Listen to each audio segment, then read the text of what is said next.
Hi, I'm Dr. Rasya Dixit. I'm a dermatologist in private practice in Bangalore from the last 18 years.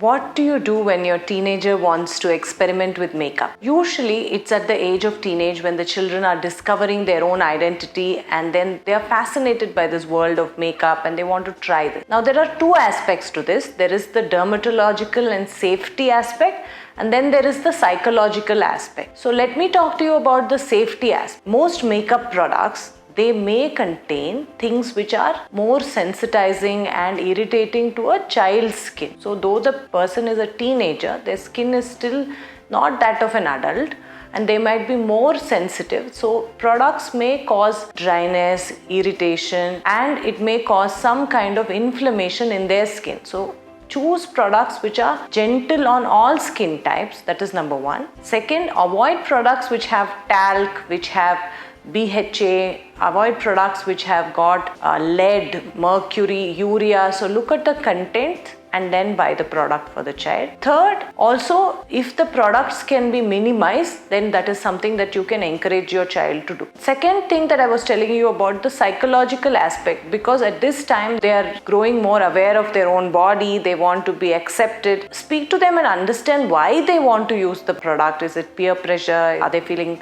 uncomfortable about some part of their body?